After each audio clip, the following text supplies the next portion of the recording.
출구 없는 극단 정치, 여기서 문을 열겠습니다. 구교영의 정치 비상구 시작합니다. 안녕하십니까, 구교영입니다. 8월 임시국회 첫날인 어제 야당이 노란봉투법을 의결했지만 여당은 불법 파업 조장법이라며 표결에 참여하지 않았습니다. 거부권 전국이 되풀이되는 가운데 화요일 정치 비상구 1부 이야기 나눌 두 분 소개해드리도록 하겠습니다. 먼저 오늘 첫 출연이십니다. 박성태 사람과 사회 연구실장 나오셨습니다. 안녕하세요. 네. 분위기가 좋군요. 아니 드디어 저희가 정치평론계 흥행 보증수표 아닙니다. 박성태 실장님을 모셨습니다. 아닙니다. 저 그냥 숟가락만 간신히 들고 있어요. 아니 저희 제작진이 너무 모시고 싶어가지고 여러 차례 구애를 했는데 예. 시간이 안 맞아가지고 제 시간이 네. 데일리로 오후에 요거 거의 끝난 다음에 다른 방송이 있어가지고 네. 네, 시간이 안 맞아서 오늘은 이제 김종대 의원님이 휴가 가셨다고 그래서 제가 그 자리를 메꾸기 위해서 이제 아니 근데 이제 하고 많은 것 중에 이제 투입합니다. 소장도 있고 실장도 있는데 예. 굳이 실장을 택한 이유는 뭡니까 혹시? 원래 보통은 소장으로 하잖아요. 네. 근데 제가 이제 예전에 제2본부 했을 때 시사 프로그램 진행하면서 그때 이제 회사 직함이 부장이기도 했고 네. 그때 캐릭터가 박 부장이었어요. 그래서 부장으로 그냥 할까? 그 캐릭터가 있어야 되니까 박 부장으로 할까? 근데 제가 친한 보좌관하고 당구 치다가 그 보좌관이 실장으로 해 실장. 부장은 좀 너무 없어 보이지 않아? 근데 제가 나중에 퇴사할 땐 부국장으로 퇴사했거든요. 근데 아 네. 생각해보니까 부장은 좀 없어 보이기도 하고 소장은 좀 너무 뭔가 좀 흔하고, 고루한 네. 느낌이잖아요. 그래서 실장님 여기 생각나서 실장을 했습니다. 아 너무 잘 어울리시는 것 같습니다. 근데 뭔가 괜찮은 것 같아요. 네. 제가 좀 후덕한 이미지여서 뭔가 얍실한 이름으로 좀 상쇄도 할 수 있고 괜찮습니다. 알겠습니다. 이어서 장윤선 정치전문 기자 나오셨습니다. 현달. 현장 취재의 달인. 현장 취재의 네. 달인. 오늘도 현장을 다녀오더라고요. 아 요즘 장 선배 너무 이제 깜짝 놀랄 만한 일들을 많이 겪고 계신다고. 아니 그러니까 요새 이 소장이 계속 날아오고 검사가 고소를 하질 않나. 예, 그러니까요. 전직 판사 출신 정치인이 고소하지 않나. 뭐 법원으로 경찰로 뭐 계속 그렇습니다. 아니 방송 자체가 너무 주목을 받다 보니까 아 그만 그런 연유도 있는 주목하세요. 것 같은데 예. 이제 좀 모니터 좀 그만해. 숨기셔야 될 것 같아요. 나가는 저도 불안해. 아니 요즘 시사평론계 대세예요. 저도 이제 좀 그러니까요. 보는데 예. 일단 팩트로 다 무장이 되고 취재 소스로 네. 무장이 돼 있어서 저도 많이 보고 있습니다. 아유 예. 감사합니다. 아니 워낙 다양한 그 현업 정치인들이 나오잖아요. 아니 근데 저는 네. 모셔서 질문을 했을 뿐인데 질문한 걸로 고소를 해요. 그러니까 전 너무 억울합니다. 그 대통령은 자유를 그렇게 강조를 하시고 33번, 그러니까요. 35번씩이나 자유를 표현의 그렇게- 자유도 존중을 해야죠. 그렇습니다. 네. 그런데 이제 기자들이 질문할 자유가 없으면 어떡합니까? 예, 질문은 좀 하게 해주세요. 고소 제발 그만, 고발 좀 그만해. 근데 이상하게 저하고 김준일 평론가 네. 꼭 껴. 이번에도 보니까 김준일 평론가 들어왔어요? 통신조회에 아니 웬만하면 조직이더라고요. 제가 보니까 전에 다니던 그 회사 후배들도 이번에 6명인가 7명이 통신조회. 그 동아일보도 보니까 6명이 통신조회 네. 이제 기자들 당했다고. 제2본부는 몇 명인지 모르겠지만 저는 사실 혈혈단신 그 프리랜서 기자에 불과한데 저 같은 사람을 뭐하러 통신조회를 합니까? 저도 하고 김준일 평론가도 또 당했더라고요. 그러니까요. 예. 저도 퇴직한 다음인데 연락이 왔더라고요. 아, 근데 전화해봤죠. 바로 중앙지검에 번호가 나오잖아요. 그러니까요. 저도 해봤습니다. 네. 예. 왜 조회했냐? 예. 안 알려준대요. 안 알려줌 이런 수준이에요. 네. 예. 그래서 대충 이제 그 시기쯤에 반부패 일부에서 했던 수사를 보니까 아 요건이겠구나 네. 싶더라고요. 네. 알려주지 안 알려줘요. 예, 그러니까 저도 무슨 수사인지는 알려줘야 되지. 그냥 수사 이렇게 돼 있어요. 그러니까요. 목적에. 네. 그래서 무슨 수사냐. 그리고 통신조회를 했으면 알려줘야지. 뭐 이렇게 7개월씩이나 뭉개고 있다가 이제 알려주는 경우가 어딨냐. 그랬더니 그런 전화가 너무 많이 오나 봐요. 한숨을 푹 쉬시더니 관련 내용 검토해서 알려주겠다고 했는데 여태 안 알려줘. 제가 어제 요 시간대 전화했었거든요. 네. 예. 이 얘기는 본격적으로 광고 하나 전하고 온 다음에 하도록 하겠습니다. 대한민국 최초 비절개 모발 이식병원 모션 의원을 소개합니다. 비절개 무삭발 방식을 최초로 개발해 티나지 않는 모발 이식, 절개하지 않아 빠른 회복이 가능한 병원입니다. 오늘 퇴근 후 모발 이식하고 내일 출근이 가능한 곳, 거품 뺀 합리적 비용에 철저한 사후 관리까지 이어진다고 합니다. 경향TV 시청자는 특별 할인을 해주신다고 하니까요. 강남역 10번 출구 방향으로 나오셔서 모션 의원 방문해 주시기 바랍니다. 무료 상담은 친절한 상담 02533-5882 모발 빨리 번입니다. 사실 이게 김종대 의원님이 계셔야지 오늘 박성태 실장님은 수치 너무 많아요. 아, 이거 네. 해당 사항이 없으신. 약 먹은 겁니다. 약 드시고 아니 근데 신대방동. 네, 아 그렇군요. 신대방동 네. 땡땡 약국. 네, 여기는 심어주는 데라서 약 먹으니 하지 말아달라고. 죄송합니다. 아니 약 먹고도 해결이 돼요? 아니 안 됐어요. 심어야 될 것 같아. 심어야 돼. 심어야 돼. 오로지 모션면밖에 대안이 없어. 눈썹만 나더라고요. 오른쪽 손등하고.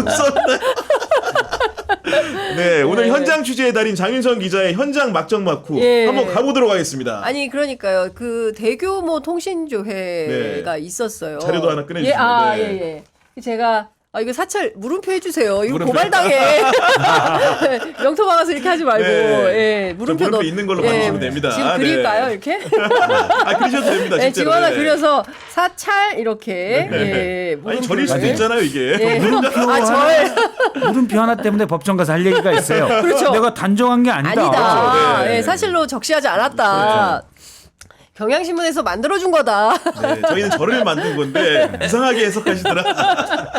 아니 그러니까 이게 사실은 뭐 왜인지는 알 수 없으나 1월 4일과 1월 5일 어떤 수사를 목적으로 해서 민주당 정치인들 그리고 대규모 언론인들에 대한 통신조회가 있었던 거예요. 앞에 이제 박성태 실장님도 마찬가지고 저도 그렇고 구교영 기자님은 안 받으셨습니까? 저는 그 통신 조회를 받지는 않았는데 네. 이게 저희가 애뉴얼하게 매년마다 네. 수사기관들에서 이제 알아보는 방법이 있잖아요. 네. 저희가 통신사에 문의한다거나 네. 그래 보면은 뭐 있더라고요. 해마다 몇 명씩 기자들이. 네네네. 심지어 저는 이거 왔는지도 몰랐어요. 아침까지 나중에 문자가 너무 많아서 오후 돼서 이게 뭐지? 이제 그 MBC 작가가 확인해 보라 그래서 확인했더니 이제 그제야 온 게 확인이 됐는데 어쨌든 당시에 윤석열 대통령의 2021년부터 시작이 된 건데요.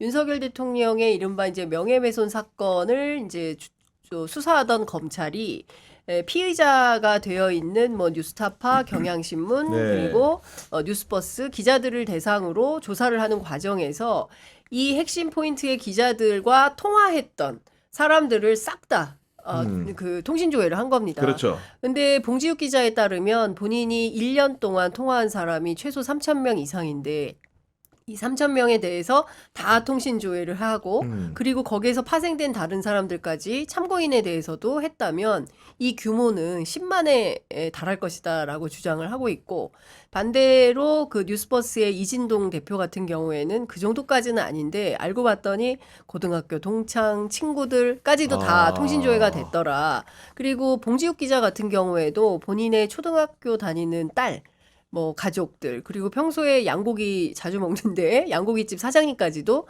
통신조회 요청이 갔더라. 그러니까 사실상 전방위적으로 다 털었다 이렇게 볼 수가 있을 것이고요.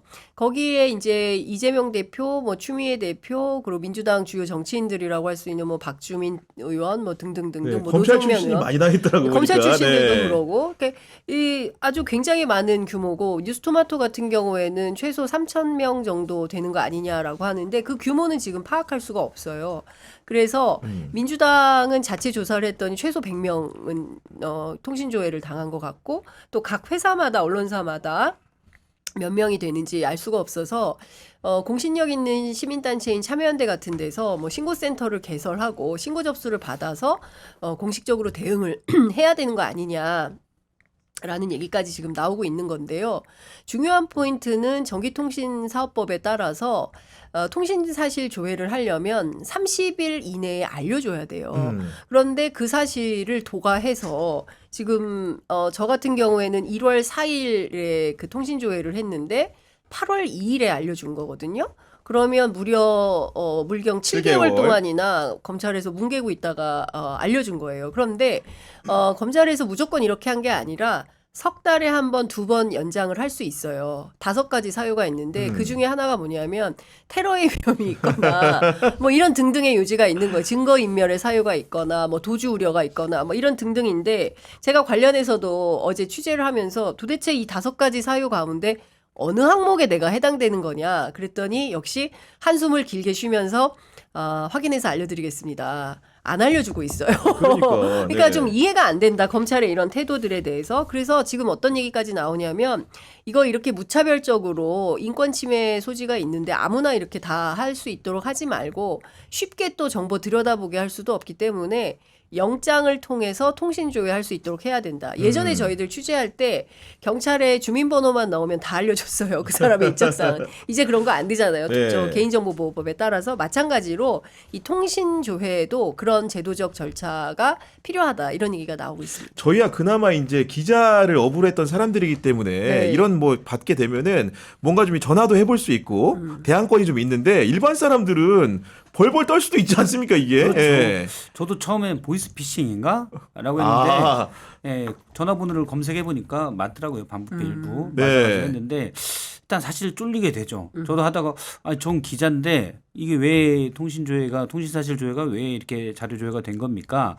그러니까 수사 관련이다. 이 정도만 얘기인데 저는 그래요. 일단 어떤 사건을 수사할 때 그 사람의 통신 내역을 누구랑 전화했는지 이걸 파악하는 건 기본이라고 생각을 해요. 지금 이게 연관된 게 혹시 뭔가 또 있나? 그런데 법에 물론 특별한 예외의 경우 2번에서 60일 더 연장을 하겠지만 한 달 이내에 통보하게 됐잖아요.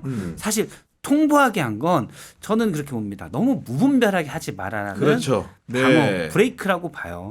근데 검찰이 그냥 뭐 이거 우리 필요해 라고 하고 무작위로 했다. 관행대로. 이 생각이 좀 들고 왜냐하면 통보하게끔 하는 것 자체가 그분들이 제가 누구랑 아마 봉 기자 같은데 제가 통한 사람이 전직 되게 친한 후배였으니까 근데 어쨌든 사실을 뭐 모를 수도 있지만 일단 통보를 하게끔 하는 거는 너무 무분별하게 하지 말도록 이런 브레이크 기능을 놓은 건데 그것도 30일 안에 통보하겠는데 그걸 그냥 최대한 아니 제가 무슨 테러 위험이 어디 있겠습니까? 그러니까요. 예. 네. 실장님인데요. 예. 네. 네. 아니 그리고 뭐 외모 갖고 테러다 그러면 제가 뭐 할 말은 없지만 그런데 어쨌든 그냥 검찰이 마음대로 다 하고 그다음에 또 우려되는 건 제가 만약에 검찰이라면 그리고 아무런 제약이 없다면 저는 빅데이터를 만들겠어요.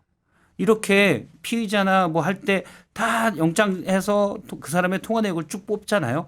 그 데이터들이 얼마나 많겠습니까? 빅데이터를 만들어서 각자의 연결고리를 만들면 그냥 나중에 그게 다 모이고 쌓이면 누구 하나를 딱 치면 이 사람의 인맥 지도가 관계망이, 만들어놓은 네. 거죠. 그러면 언론이나 뭐 정치인 또는 뭐 좀 우려되는 범죄 우려가 되는 사람도 있을 수도 있겠죠. 그런 것들을 만약에 제한이 없다면 만들 수 있는 거잖아요. 지금 만약 한다면 맞아요. 네. 지금 폐기에 대한 관련 규정이 없잖아요.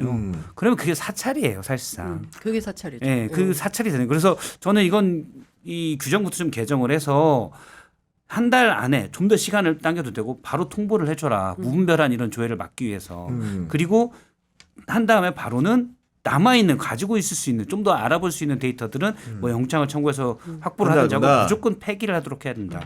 제가 한 50%는 장담하는데 분명히 지금 다 가지고 뭔가 그중에 좀 정말 그분 입장에서는 순수하게 수사에 보다 디지털 캐비넷 얘기 나오잖아요. 그런 걸 위해서 빅데이터나 이런 것들을 할 수도 있다고 봐요. 근데 그게 쌓이면 이건 전 국민에 대한 사찰이 되는 거죠. 그렇죠.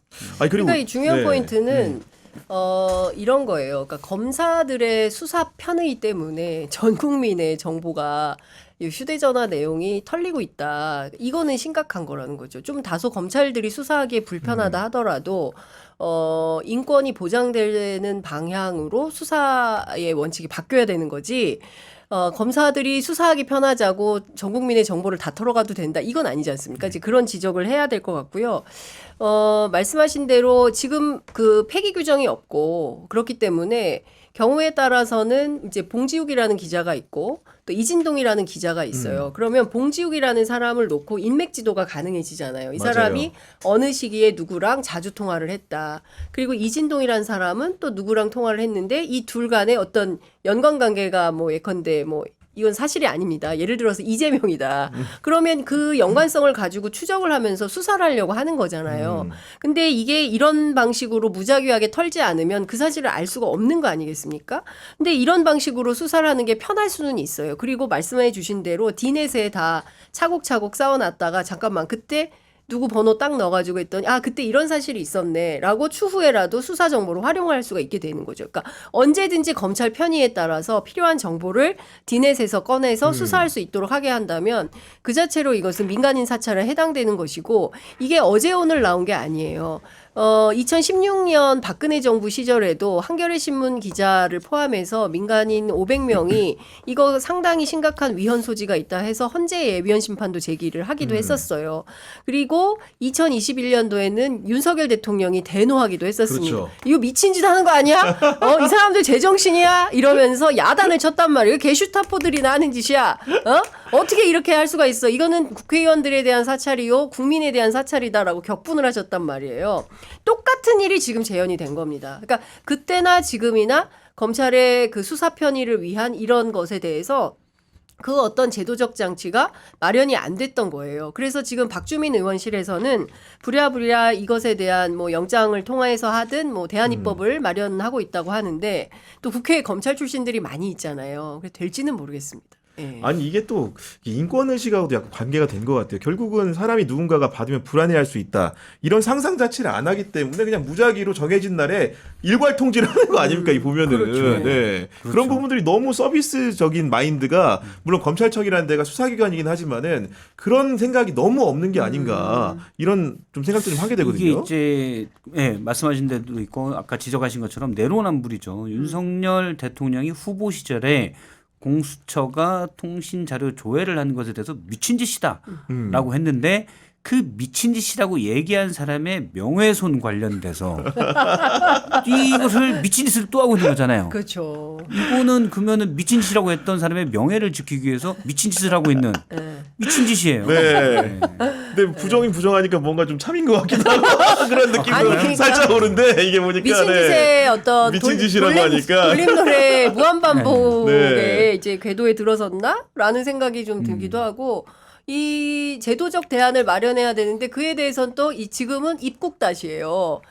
이거 그러면 그때 미친 짓이라고 했으면 지금도 이거 미친 짓이다. 이러고 하면 안 돼라고 얘기를 해야 대통령으로서 옳은 처사 아닙니까? 네. 근데 지금은 또 아무 얘기 없이 그 통영에 휴가 가셔서 오징어 사시고 보리새우 사시고 아귀포 사시고 저녁에 뭘 드실지는 모르겠지만 이런 안주류를 사고 계시다. 관심이 있는 거냐 묻지 않을 수가 없죠. 그리고 이제 휴가만 가면은 작년에도 보면 돌이켜 보면은 네. 그 최혜병 사건 수사 외압 의혹이 불거진 때가 8월 2일 휴가부터 시작해서 쭉 번졌던 건데 이번에도 이제 휴가를 가셨는데 하필이면은 경찰판 최혜병 사건이 또 이제 점점 맞아요. 뭔가 확대되는 양상으로 가고 있어요. 보도들도 많이 나오고 있고 지난번에 조병로 경무관이라고 외압의 당사자라고 일컬어지는 분이 실제로 경찰청장 인사청문회에서 이제 물었죠. 백혜룡 경정이 주장에 따르면은 그 조병로 경무관이 용산에서 또 전화 왔어요라는 말을 나와 통화하면서 했다 했는데 조병로 경무관이 그런 사실을 부인했어요. 그렇죠. 근데 청문회 녹취가 나와서. 보니까 이제 그런 녹취가 있다고도 나왔습니다. 네, 길게 나왔어요. 네, 이거 어떻게 해야 되는 겁니까 이거 지금?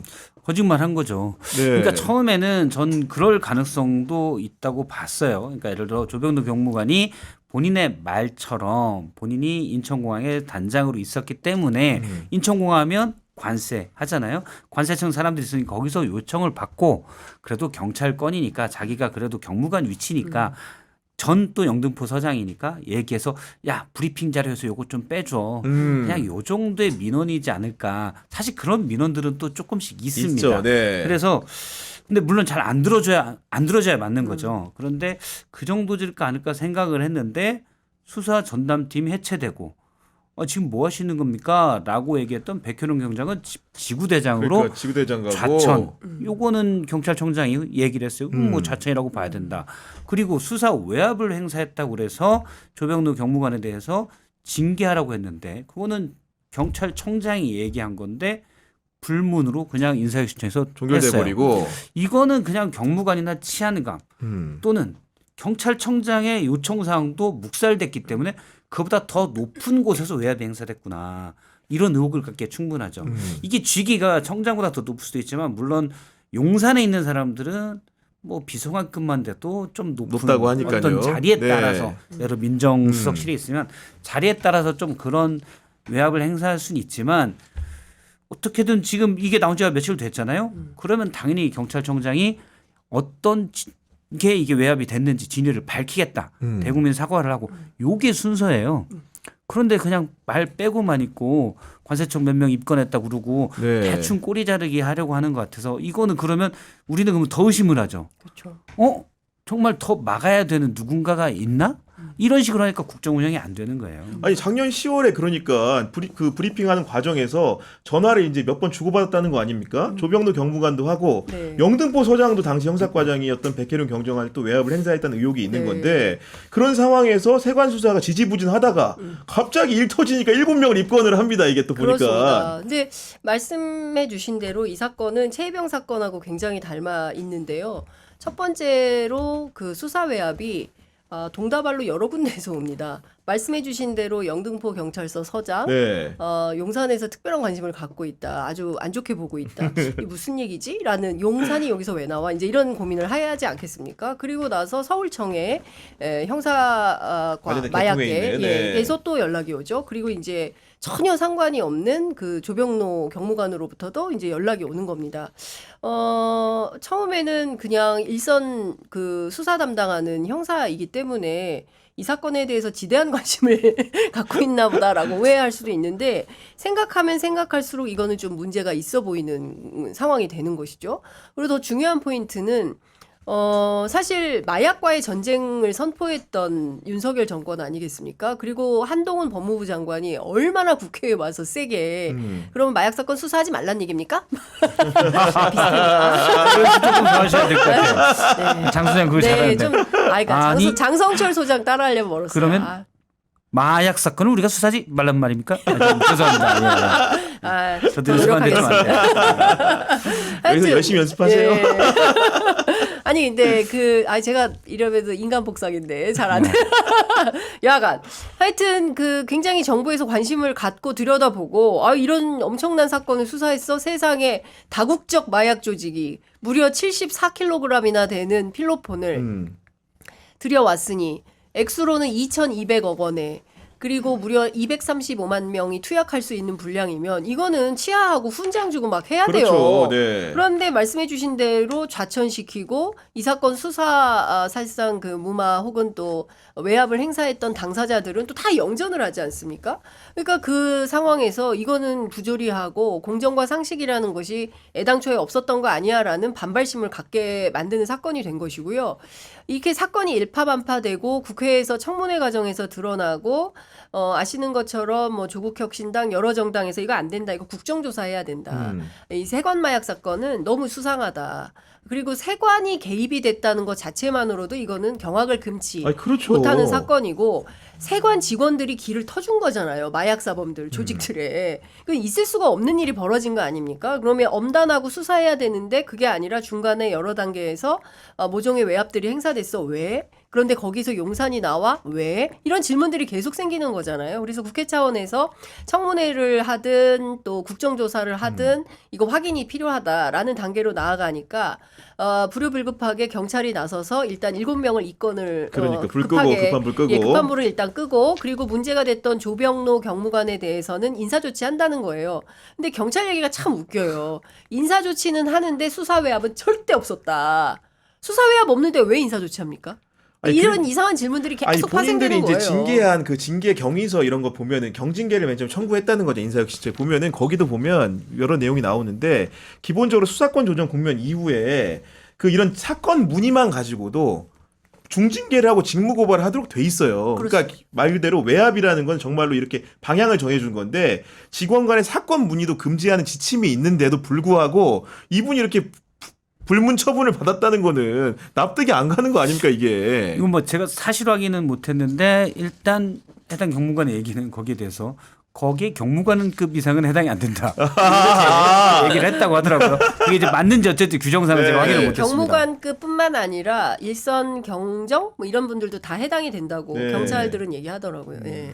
아니 그런 상황인데 너무 이제 이게 의혹이 계속 폭발하다 보니까 예. 결국 아까 장윤선 선배 말씀하신 대로 20일에 이제 안행위가 청문회를 소집하기로 한 것 같아요. 근데 이 청문회는 또 어떻게 보면 최혜병 수사협 사건하고도 비슷하기도 하면서도 우리 경정님이 형사과장님이 굉장히 많은 준비를 한 것 같은 느낌이 들어요.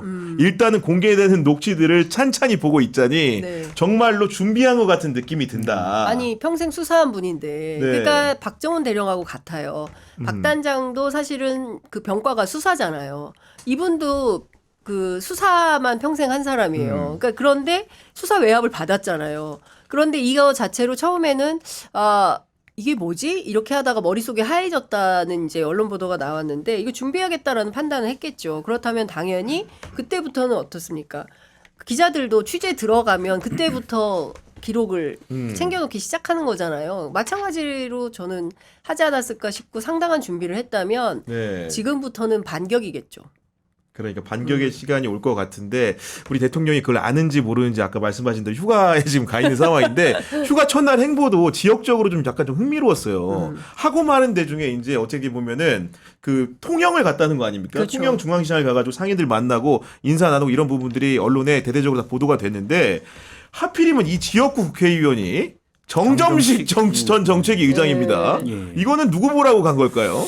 저는 한동훈 대표 보라고 간 것 같아요. 네. 물론 뭐 통영이 많은 사람들이 찾는 관광지이기 때문에 갈 수도 있다고 생각하는데 특히 또 정점식 의원이 같이 갔다고 그러더라고요. 그래서 너는 내 사람을 버렸어라는 것을 보여주는 거 아닌가. 근데 약간 만약 그게 보여준다고 하면 기존의 대통령 스타일과는 다른 좀 로우키로 보여주는 게 아닌가. 그러니까 나랑 가까운 정점식 의장을 보수의 재집권을 노린다는 한동훈 대표가 버렸어. 이거는 한동훈 대표가 아무리 친윤인 척해도 친윤이 아니야.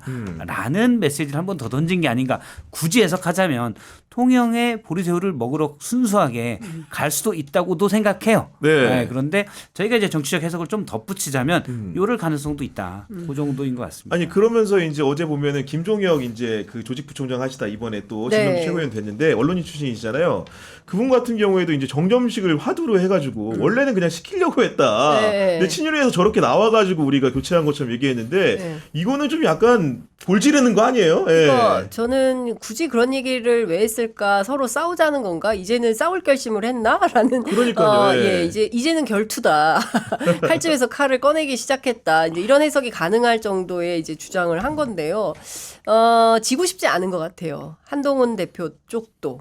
예, 그리고 친윤계도 마찬가지고. 그러니까 윤한 갈등은 이제 그 지금까지 뭐 이제 뭐 잠재기로 들어섰다 혹은 또 뭐 연말까지는 조용할 거다 이러저러한 관측들이 흘러나오지만 저는 요소에 잽을 날리면서 결국에는 폭발하지 않을 수 없을 것 같다라는 생각이 좀 들고 임기가 3년이나 남아있는 대통령이 이 권력 행사를 안 할 리 없고 그리고 또 미래 권력에 해당하는 한동훈 대표 또한 대통령으로부터 자유로워져야 자기 정치를 할 수 있는 거 아니겠습니까? 그러니까 네. 그 판을 깔기 위해서는 안 싸울 수가 없는 것이고 정점식 의원하고는 매우 가깝고 검찰 후배고 그리고 그의 아내가 사망했을 때 직접 가서 눈물을 흘리기도 했다는 거잖아요. 그러니까 그렇기 때문에 내가 사랑하는 또 다른 후배 정점식을 네가 날렸어. 이거는 내가 참을 수가 없지라는 그런 또 하나의 시그널이 아닌가 싶고 서울에 오면 또 시작을 하겠죠. 그러니까 한동훈 대표가 이제 방송 나와서도 보면은 결국은 이제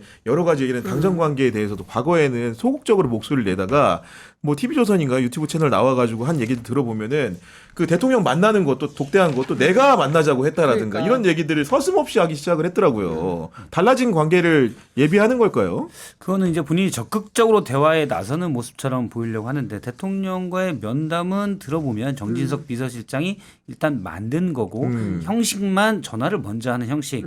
대통령이 먼저 전화하기 그러니까 그 형식을 취하는 것으로 제가 알기로 그렇게 보여요. 네. 그런데 이제 그날 저녁에 정진석 실장이 얘기했다는 거 정점식은 유임시켜 줘. 맞아요. 라는 것 때문에 그건 이제 한동훈 대표의 스타일을 모르는 것 같아요. 그러면 그런 얘기 들으면 한동훈 대표는 평생 지지 않고 살아오기 때문에 개빡칩니다. 유튜브니까 좀 편하게. 네, 그럼요. 예. 저는 그거를 한 대표의 개빡침을 불러왔다. 그게 이제 그냥. 반사! 네. 근데 그게 이제 그냥 조용히 했어도 한동훈 대표가 그래? 그럼 바꾸지 뭐 이렇게 생각했을 것 같은데 그게 또 이틀 뒤에 경향신문에서 보도가 됐잖아요. 맞아요. 네. 정의성 실장이 이렇게 요구했다. 네. 그러면 한동훈 대표는 못 참죠. 뭐 무조건 밀리지 않게 보여야 되기 때문에 무조건 바꾸는데 한동훈 대표가 밀리지 않게 보인다는 건 뭐예요? 대통령이 밀리는 것처럼 보이는 거예요. 근데 윤 대통령이 참을 사람이 아니죠. 아니죠. 네. 주전자의 뚜껑이 덮개라고 합시다. 네. 주전자의 덮개가 그냥 있으면 뭐 물이 끓이면 투둑투둑 하겠지만 네. 이거를 용접을 해놓으면 터집니다. 저는 그래서 말씀하신 대로 유난 갈등은 언젠간 터지게 돼 있다. 네. 물론 적절히 만약 김을 뺀다면 모르겠는데 두 분의 스타일 봐서 그게 이제 적절히 김을 빼는 게 정치적 행위거든요. 근데 두 분 스타일 봐서는 그렇게 못할 것 같아요. 네. 아니. 저 취재해봤더니 네. 경향신문 보도가 컸다는 거예요. 만약에 경향신문 보도가 안 나왔으면 얼레벌레 그냥 지나갔을 수도 있는데 경향을 보고 나서 빡친 거죠. 말씀하신 대로. 그래서 그냥 넘어갈 수가 없겠네. 이게 뭐 하자는 플레이야. 안 바꾸려고 했는데 바꾸지 않으면 안 되겠네라고 했고 그래서 오후 3시인가요? 그날 아마 그 한동훈 대표가 당직 인선은 당대표의 권한인가? 뭐 하여튼 그런 워딩을 해요. 그리고 나서 그 발언이 나온 다음에 그 다음에 대통령실도 엄청 바빠졌다는 거예요. 정무라인이. 그래서 이거 어떻게 수습을 해야 되느냐 막 하다가 결국에는 이제 그만두고 정리를 하는 게 좋겠다라는 수순을 밟았다는 건데. 저는 총선 전에 그 유난 갈등 때도 그랬고 보면 언론 보도 경쟁이 두 분 사이에서 일어나잖아요. 흔히들 이제 기자들 같은 경우에는 특정 매체가 누구의 얘기를 듣는지도 아는 상황인 그렇죠. 거고 경향신문도 본의 아니게 여기 등장을 했는데 이런 상황들이 두 분 다 언론을 검찰에 있을 때 너무 잘 안다고 생각하다 보니까 그렇죠. 그런 수싸움이 언론을 두고 많이 일어나서 예. 그게 가끔은 사실 선배들도 언론인 출신이지만 불편하실 때도 있지 않습니까? 솔직히 이용당하는 느낌? 예. 저는 뭐 그렇게 쓰진 않아가지고 네. 저는 이제 좀 게을러가지고 누가 얘기하면 그래 그러고 말기 때문에 잘 이용을 못 당해요. 네, 잘 안 알려줘요. 잘 이용을 못 당하고 그렇구나. 좀 항상 늘 고민인 게 누가 뭐 얘기를 해요. 그러면서 이건 절대 얘기하지 마. 그럼 전 절대 얘기를 안 해요. 그럼 그분 이 사람이 지금 나한테 얘기하라고 얘기한 건가? 이런 좀 헷갈릴 때가 좀 있습니다. 예, 청개구리가 좀 돼줘야 되는데. 아니 저는 절대 얘기하지 마. 그래서 절대 얘기 안 하고 있으면 나중에 보면 다 알고 있더라고요. 제가 소문의 끝이더라고요. 아. 저도 처음이 됐을 때라도 제가 얘기 안 해서 저 사람이 딴 쪽에 또 얘기했나? 네. 이런 생각이 들 수도 있고 그럴 때가 좀 있더라고요. 아니 그리고 대통령이 한동훈 대표에 대해서 가장 불쾌한 부분은 총선 국면에서 자기가 이제 대권 후보처럼 셀카 찍고 뭐 이런 거에 대해서 이제 뭔가 견제하고 경계하는 목소리를 총선 이후에도 냈는데 이번에도 보니까 인재영입위원회를 활성화하겠다. 이걸 두고 이제 사람들은 아니 벌써부터 이제 대권이 사실은 정상대로라면 3년 가까이 남았는데 벌써 이렇게 움직이는 거냐는 얘기도 좀 하더라고요. 예. 그렇죠. 근데 한동훈 위원장 입장에서는, 대표 입장에서는, 사람이 귀해요. 필요하고. 왜냐하면 당내에 자기 사람이 별로 없어요. 5대4를 굳이 해야 되는 이유도 있었던 거고, 지지 않아야 되니까.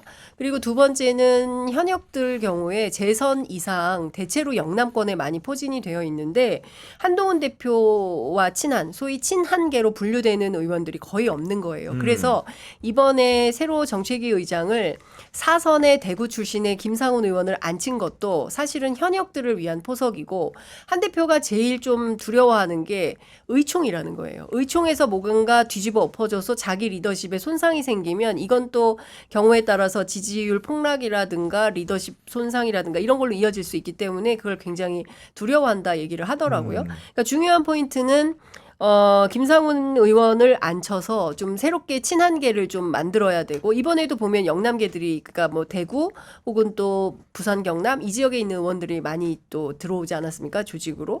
그러니까 큰 틀에서 보면 자기 사람을 만들어야 되고 그리고 원내는 아무래도 이제 친윤계가 다 잡고 있으니까 원내에서라도 새로운 인물들을 발굴해서 자기 사람을 채워야 대권 가도가 순탄하다고 판단을 할 수가 있겠죠. 그러니까 결국에는 인재 영입이라는 틀을 통해서 자기 사람을 만들려고 하는 조치가 아닌가 싶고 총선 과정에서 대통령하고 갈등했던 중요한 것 중에 하나가 비례 명단이었잖아요. 그러니까요. 비례 명단에서 어느 쪽 사람을 더 심을 거냐 이거 가지고 갈등하다가 문자 폭탄이 터지고 막 이런 거 아니겠습니까? 그러니까 그런 측면에서 보자면 한동훈 체제 구축을 위한 그런 일환으로 봐야 되겠다 이런 생각이 좀 듭니다. 네. 저는 뭐 한동훈 대표의 그런 건 이해는 돼요. 일단 한동훈 대표가 비례대표할 때도 사실은 추천을 할 때 본인이 아는 사람이 없으니까 주변 측근들에게 추천해달라. 그래서 그냥 무작위로 꽂은 것 같아요. 그러니까 대통령의 선은 차단하겠다. 왜냐면 지역구는 너무 친윤색채가 많이 나서 예를 들어 이용 의원 같은 경우는 하나에 꽂아주면서 그거 가지고 친윤공천에 대한 얘기가 많았거든요. 맞아요. 그래서 비례는 내 식대로 하겠다라고 했는데 아는 사람이 없어요. 그래서 그렇다고 뭐 김경률을 꽂아주기도 애매하고 그러다 보니 주변에게 요청을 한 거예요. 추천해줘요. 근데 거기에서 좀 몇몇 부적절한 사람도 있었기 때문에 논란이 됐었거든요. 그렇기 때문에 지금 또 국민의힘 의원이 전반적으로 영남 주도고 수도권이 없습니다. 3번 연속 수도권에서 대패를 하다 보니 수도권에 마땅하게 키울 만한 사람들이 없어요. 근데 한동훈 대표도 중수청을 강조했기 때문에 일단 길게 보고 인재를 영입하자. 저는 그건 맞는 판단이라고 봐요. 근데 또 하나 아마 정치적인 전략도 있을 거라고 생각하는데 일단 말씀하신 대로 내 사람으로 채우는 게 1번 있을 거고 또 하나 인재 영입이 되면 기존 사람이 밀려나요. 그럼 이 사람들은 눈치를 보게 돼 있습니다. 아, 내 자리에 쟤네들이 들어오는구나. 나도 저 자리에 있고 싶은데 눈치를 보게 돼 있어요. 그래서 그거는 저는 정부적으로 잘했다고 본다. 근데 문제는 밀당을 해야 되잖아요. 우리가 맞아요. 채찍과 당근을 써야 되는데 한동훈 대표가 지금까지 썼던 모든 전략은 채찍만 있어요. 당근이 없습니다. 끌어안는 게 없고 때리기만 있어요. 예를 들어 인재영입이라면 저쪽에 밀리는 사람들인데 밀린 사람 그럼 당신이 알아서 잘하세요. 이런 느낌. 그러니까 이번에 정책위장을 두고도 하는 게 본인은 안 밀렸다는 걸 갖고 내가 강한 카리스마로 그립감을 가지고 변화를 추동할 거야라고 생각했지만 대통령은 밀렸잖아요. 한쪽이 뜨면 저쪽은 지게 돼 있는 거죠. 네. 시소에 저쪽은 밀리게 됐어요. 그럼 대통령이 아 그래 너는 떠오르는 태양이지. 나는 오징어에 소주나 먹어야 되겠다. 그럴 스타일이 아니란 아니죠. 말이에요. 예. 그러면 적절히 관리를 해야 되는데 그런 걸 못하는 것 같아요. 그러니까 이거는 전략을 선택하는 게 아니라 DNA상 고전략밖에 안 되는 것 같아요. 그러면 검사만 남는 거지 정치인은 아니다. 이게 제가 볼 때는 한동훈 대표의 단점이 돼서 이런 게 나중에 거센 반발을 불러일으킬 수가 있다. 그것까지 만약 잘한다면 그렇죠. 타고난 정치인이네라고 할 수 있겠죠. 근데 현재까지는 그건 좀 못하는 것 같아요. 그러니까 한동훈 대표는 이해가 안 될 거예요. 그러니까 자기 생각에는 FM대로 잘하고 있는데 뭐가 문제야? 왜 안 되는 거야? 맞아요. 예, 이렇게 생각할 것 같아요. 그 워딩을 보면 대통령하고의 관계를 어떻게 설정하냐면 과거의 친소 관계가 아니라 대통령과 집권당 대표라는 국민을 위해서 일해야 하는 공적 지위로 우리는 만나는 거다. 얼마나 기분 나쁘겠어요. 윤 대통령 입장에서는. 제 네? 후배가 그렇게 얘기한다면 예. 아니 말은 맞는 말인데 예. 진짜 싸가지 없는 말이잖아요. 아니 맞아요. 네. 그래서 밥도 저도 좀 멀어질 것 같아요. 예. 아니 예복에 이렇게 되지 아니 않겠습니까? 앞날이 또 너무 생각나죠. 네. 너 비대위원장, 법무부 장관 누가 시켜줬니? 그렇죠. 아니 네. 이철규 의원이 그 얘기하지 않았습니까? 검찰에서 중간 간부를 하면 되는 사람을 벼락 출세 시켜가지고 법무부 장관 시켜줬더니 그냥 세상 무서운지 모르고 이렇게 호령을 하고 있다 이런 얘기를 하잖아요. 저는 그게 속내라고 생각을 하고 대통령의 마음일 거라고 봅니다. 근데 한동훈 대표는 그런 생각이 안 되는 거예요. 뭐가 문제야? 나는 당 대표고 거기는 대통령이어서 공적으로 서로 만나자는데 내가 틀린 말했어? 이제 이런 생각을 하겠죠. 그렇죠. 네. 그렇지만 이제 정치라는 거는 그렇게 FM대로만은 안 가는 거거든요. 그래서 저는 앞으로 한동훈 대표에게 상당히 많은 시련이 있을 거다. 첫 번째 회의하고 나서도 상당히 곤란을 많이 겪었다는 거 아닙니까? 그 후문에 따르면 최고위원회 석상에서 자 지금부터 저희 공식 회의 마감하고 이제 기자들 퇴장해 달라라고 하면 문 닫고 그때부터 진짜 회의를 시작하는 거잖아요. 그러니까 제가 보기에는 정치를 잘 모르는 한동훈 대표가 본인 판단대로 계속 정치를 해나가면 이것이 정치다라고 생각해서 조언 받지 않고 그냥 계속해 나간다면 윤 대통령하고는 건건이 부딪히게 될 수밖에 없다. 예. 그리고 저는 굳이 구태여 통영에 가서 정점식 의원이랑 술 마셨을 거 아니에요. 술 먹으면서 누구 얘기했겠습니까? 안주가 뭐였겠어요. 너무 뻔한 거 아니겠습니까? 이런 생각하면 오징어를 씹은 게 아니고 그럼 다른 걸 씹었다는 말씀. 모르겠어요. 보리새우를 씹었을 수도 있고 아기포를 씹었을 수도 있고 뭐 종류를 다양하게 사셔가지고 그렇구나. 뭐 어떤 걸 씹었는지 잘 모르겠습니다. 예. 아니 그러니까 당직 인선은 어쨌든 간에 이렇게 지나갔고 일단은 하나는 지나갔는데 또 정책 검증 과정이 좀 남았잖아요. 한동훈 표 정책이 뭐가 나올까?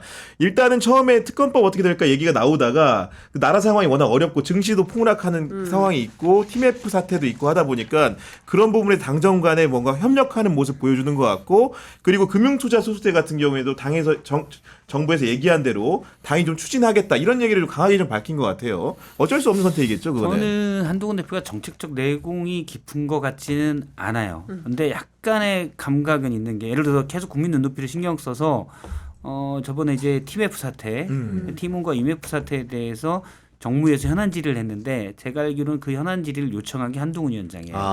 요거 빨리 대처합시다. 그래서 여권의 모 의원한테 요거를 해보시는 게 어떻겠습니까? 라고 하니까 그 의원이 아예 청문회로 가시죠. 라고 했거든요. 근데 청문회까지 가기에는 좀 부담스럽고 그러면 이제 중기부나 금감원 대상이 돼야 되거든요. 들어보니까 이복현 금감원장에 대해서는 정권에서 크게 지금 아끼는 분위기가 아니다. 이제 거의 손절 분위기라고 하더라고요. 그래서 크게 그런 건 없는데 그래도 청문회까지 하면 현 정부의 실정에 대해서 너무 여당이 세게 공격하는 게 그건 부담스럽고 현안질을 했다고 그러더라고요. 저는 그런 부분은 민주당이 좀 아쉬워요. 민주당이 먼저 치고 나갔어야 되거든요. 민생 관련된 거에 그렇죠. 대해서. 그리고 더 강하게 사실은 저는 이제 이복현 금감원장이나 중기부에서 또 공정위에서 이 일을 전혀 못했기 때문에 금액은 1조 정도라고 해도 중소상공인들의 유통망 구조가 다 깨질 수 있어요. 많은 사람의 삶이 무너지는 거거든요. 정부가 챙겼어야 되는데 못 챙긴 그렇죠. 거예요. 그러면 야당이 먼저 이걸 강력히 주장했어야 되는데 강력 교육하고 대책도 마련해야 되고 물론 전당대회 기간 중이긴 하지만 그걸 좀 했어야 되는데 그걸 못했고 한동훈 위원장이 일단 거기에 대한 감각은 있는데 금투세나 아니면 다른 정책들에 대해서는 고민이 있는 것 같지는 않아요. 예를 들어서 뭐 지난번에 군무원 블랙 요원들 리스트 나왔을 때 맞아요. 바로 한 얘기가 간첩법이 제대로 있었으면 안 됐다. 그 무슨 말도 안 되는 소리예요. 아니 이 사람이 그러면 그 군무원이 이걸 리스트를 나중에 뭐 처벌받을 걸 각오하고. 그럼요. 해킹이 아니라고 이제 그때 정부에서 브리핑에서 나왔었는데 네. 그럼 어쨌든 그럼 이분이 이제 그런 행위를 한 거죠. 그렇게 보는 게 현재로서는 타당한데 아 내가 이걸로 걸리면 간첩이 됐는데 간첩이면 무기의 사형까지도 있을 수가 있어요. 물론 뭐 사형은 거의 없죠. 사형 빼지고 있으니까 훨씬 제가 세요. 근데 간첩죄에서 적국만 해당되니까 이거는 적국이 아니니까 나는 군사기밀 누설죄면 이건 1년 이상의 유기징역이거든요. 그러니까 그것도 더 쭉 갈 수도 있어요. 간첩죄가 아니니까 해도 되겠지? 말도 안 되는 소리잖아요. 그게 검사만 있는 거예요. 네. 정치인들은 문제를 해결해야 되는데 검사는 잘못은 저지른 놈을 처벌하는 데 초점을 맞아요. 두거든요. 과거에만. 그렇죠. 네. 그거를 벗어나질 못하는 거예요. 그래서 그런 정책적 마인드는 좀 덜 됐다. 금투세 저는 한동훈 위원장이 물론 경제도 예전에 뭐 삼성 문제도 해보고 그랬지만 제대로 그런 걸 좀 알까? 그런 우려는 좀 있습니다. 아니, 끝으로, 수사를 우리가 어떤 사건을 취재했다고 해서 그 사건의 전문가가 되는 것은 아니잖아요. 그러니까 수사도 저는 마찬가지라고 생각해요. 그냥 수박 겉핥기식으로 알고는 지나갈 수 있지만 자체 아주 자세한 내막 전문성을 갖출 정도의 그런 것은 아닌데 한동훈 대표 하는 거 보면 저는 얄팍한 생각은 있는 것 같아요. 그리고 감각은 있어서 요 얘기를 하면은 다수대중들이 조금 좋아할 수 있겠다라는 판단은 해서 당장 급한 현안들을 뭐 민생해야 된다. 아니 여태까지 민생해야 된다라고 주장한 게 민주당인데 민생 법안들 다 발로 걷어찬 게 사실은 윤석열 대통령이잖아요. 간호법 거부권 행사했잖아요. 전세사기 특별법 거부권 행사했잖아요. 근데 이제 와서 갑자기 그걸 하자고 하는 거잖아요. 그러니까 그런 측면에서 보면 민주당 입장에서는 정말 뚜껑이 열리는 판이 되는 것이죠. 덮개로 했어요. 죄송해요. 덮개로 바꾸겠습니다. 죄송해요. 아니 마지막으로 시간 다 됐어요? 아니 좀 이제 얼마 안 남아가지고 그런 건데 그 민주당 얘기도 좀 잠깐 해보면 좋을 것 같아가지고 아까 이제 민주당이 민생 문제를 선도적으로 했어야 돼 이런 말씀해주셨는데 민주당은 전당대회는 하고 있는데 너무 길어요. 그리고 너무 길고 이제 컨벤션 네. 효과가 없어도 너무 없는 것 같아요. 앞에 국민의힘은 그래도 모르겠습니다. 한동훈 대표가 압도적으로 이기긴 했지만 그래도 이슈를 만들고 노이즈를 만들면서 뭔가 선거 분위기를 냈는데 민주당은 이슈는 있어도 선거 분위기가 안 나고 뭔가 최고위원들이 뭐 이렇게 앞뒤 선거 경쟁을 하는 것 같으면서도 뭔가 국민들의 관심은 적고 왜 그럴까요?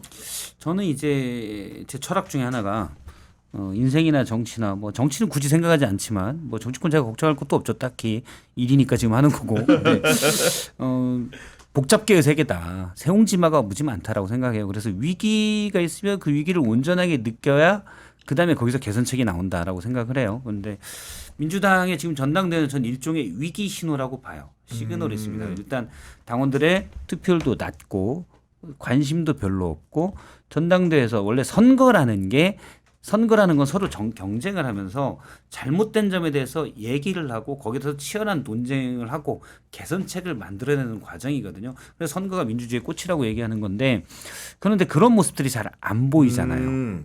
그러면은 개선의 어떤 도약의 계기로 삼을 수 있는 장치가 없게 되는 거죠. 그러면 관심도 없어지고 지금 국민의힘이 앞에 접두사 개를 붙이면 개막장인데 지지율이 더 높아요. 조국혁신당을 합쳐도 민주당 합쳐도 그냥 비슷한 맞아요. 정도가 예. 자, 이건 뭐냐? 앞으로에 대한 기대가 국민의힘은 어쨌든 조금 있는 있는 거고. 거고 민주당은 현재 그런 기대를 변화의 기대를 못 만들어내는 거 생각해요. 그러면 이번에 이 전당대회도 불구하고 그런 계기들이 안 됐다는 데에서 민주당 내부에서 치열한 반성이 나와야 되거든요. 그러면 위기를 느끼고 거기서 변화가 생기는. 제가 그래서 뭐 민주당 지지하시는 분들 싫어하겠지만 그 얘기를 제가 방송에서 엄청 합니다. 전당대회가 지금 민주당의 위기를 보여주는 거다. 이런 식으로 하면 당대표 되고 당권 매력 강화되고 뭐 지방선거는 어쩔지 모르겠어요. 대선에서는 제일 중요한 게 대선이잖아요. 대선에서는 어떨지 모르겠다. 이런 생각을 해요. 근데 이거를 이제 예를 들어서 뭐 민주당에 새로 들어설 지도부나 의원들도 좀 활발하게 전 얘기를 해야 된다고 생각해요. 장 선배는 사실 인터뷰도 최고위원들 대한민국에 제일 많이 한 분 아닙니까? 아니 뭐 그렇지는 네. 않을 것 같은데 뭐 비교적 많이 하는 네. 편이긴 한데 저도 비슷한 생각 갖고 있어요. 그러니까 무슨 얘기냐면 그들만의 잔치인 거죠. 그러니까 뭐 대표 후보에 대해서 뭐 90%? 9대0 뭐 이런 얘기까지 나오는 거잖아요. 그러니까 뭐 그 숫자에 대해서는 관심이 있지만 그래서 무슨 얘기를 하고 있는가에 대해서는 별로 관심이 없는 것 같고요. 더 중요한 포인트는 저는 지난 강서구청장 보궐선거 그리고 지난 그 총선 두 차례 민주당이 대승을 했죠. 그 배경은 뭘까? 잘 살펴볼 필요가 있는데 그것은 윤석열 정권에 대한 국민적 심판이었지 민주당을 수권 가능한 대한야당이라고 보고 민주당에 대한 응원이라고 착각하면 안 된다. 그런데 민주당 사람들은 다소 그런 면이 있어요. 그러니까 본인들이 잘해서 본인들을 지지했다. 여전히 흔들림 없는 지지를 받고 있는 가장 큰 정당은 민주당이다. 저는 그런 자부심을 갖는 건 좋다고 생각해요. 정당인들이. 그러나 그 자부심에만 머무르면 안 되고 거기에서 대안을 만들어내야 되는 겁니다. 말씀해 주신 대로 야당이 해야 되는 가장 중요한 기능 중에 하나는 섀도우 캐비넷이에요. 이를테면 정부가 일을 잘 못해요. 그러면 잘 일하지 못하는 대목을 정확하게 끄집어내서 여기에 야당의 대안이 있다는 걸 보여줘야 됩니다. TMF 사태와 관련해서 막 쟁점이 형성됐을 때 이런 겁니다. 무슨 소리 하고 있어. 우리 법사위에서 얼마나 열심히 싸우는 줄 알아? 과방위가 지금 오늘도 인사청문회를 했어. 밤새워서 했어. 인사청문회 사흘한 상임위 있어. 역사상 처음이야. 이렇게 열심히 싸우고 있는데 우리한테 뭘 더 하라는 거야? 이렇게 말씀하시는 분들도 계세요. 네. 그런데 그러면 그분들의 활동을 폄훼하거나 잘못했다고 얘기하는 게 아닙니다. 중요하죠. 국회 법사위 차원에서 또 과방위 차원에서 그 밖에 다른 상임위 차원에서 적극적으로 이슈를 발굴하고 우리가 잘 몰랐던 쟁점들을 알려주고 국민들이 세상에 저런 사람이 방송통신위원장이 되다니 이거는 법카 쓴 것만 하더라도 저 사람은 공직자 자격이 없어 라고 판단을 하는데 큰 도움을 준 것은 사실입니다. 그런데 동시다발로 TMF 사태가 났어요. 이거 어떻게 대응할 거냔 말이죠. 정부는 별로 생각이 없어요. 그리고 국민들이 이제 알아요. 심리적으로 윤 대통령은 안주에는 관심이 많지만 김치찌개에는 관심이 많지만 국민들이 먹고 사는 문제에 대해서는 특별한 관심이 없어 보인다. 그러면 야당이라도 다음 해 정권을 맡아야 되잖아요. 그러면 우리가 이런 대안을 가지고 이런 그 수권 능력이 있습니다라는 것을 국민들께 알리고 보여주는 차원에서라도 TMF 사태 그리고 이런 주가 폭락 문제에 대한 대안 그리고 여러 가지 입법들에 대한 것들에 대한 대안 정책들을 내놓으면서 경쟁을 해야 된다고 생각을 해요. 그런 합리적인 경쟁이 있어야 국민들이 민주당을 찍어줘야 되겠네. 민주당을 지지해야 되겠네. 라는 표심이 모이는 겁니다. 그런데 지금은 어떤 상황이냐면 뭐 많이 하고 있는데 뭐야? 이런 질문이 되는 거죠. 물론 저는 거기에 언론의 문제점도 있다고 생각합니다. 민주당이 지적하는 이슈들에 대해서 꼼꼼히 써주기보다는 맨날 탄핵, 맨날 뭐 특검 이런 네. 주장만 한다라고 보수 언론들이 세게 몰아붙여요. 그러나 민주당이 그것만 하는 것은 아니지만 다른 차원에서의 동시다발로 투트랙, 쓰리트랙으로 돌려가면서 이러저러한 이슈와 대안을 만들어 나가고 있다. 우리 휴가도 못 가요. 왜 자꾸 우리한테 더 그래? 라고 주장하지만 지금 휴가 간 사람 대통령밖에 없습니다. 기자들도 휴가 못 가고 있습니다. 같이 일해서 좋은 네. 나라 만들어야 된다고 생각합니다. 알겠습니다. 지금까지 두 분과 함께 정치권의 다양한 이야기 나누다 보니까 마칠 시간이 다 됐습니다. 그 박성태 실장님, 장윤성 기자님 함께했는데요. 박 실장님, 네. 앞으로 좀 자주 모실 수 있습니까, 저희가? 아, 예, 제가 바로 다음 방송이 시간이 없어서 알겠습니다. 네. 시간만 되면 돼요. 언제든지. 알겠습니다. 아니, 오늘 장윤선 기자님하고 그렇게 하니까 너무 좋네요. 네, 너무 좋은 저도, 분위기여가지고. 네, 저도 너무 워낙- 재밌었습니다. 워낙 능력 있는 분하고 아니 하니까. 평소에 제가 너무 재밌게 아니 텔레비전에만 보던 저한테는 연예인 같은 예, 기자님이신데 이렇게 만나 뵙게 돼서 네, 두 분 영광입니다. 출연해주셔서 너무 감사하고요. 저는 잠시 후 2부에서 만나 뵙도록 하겠습니다. 감사합니다.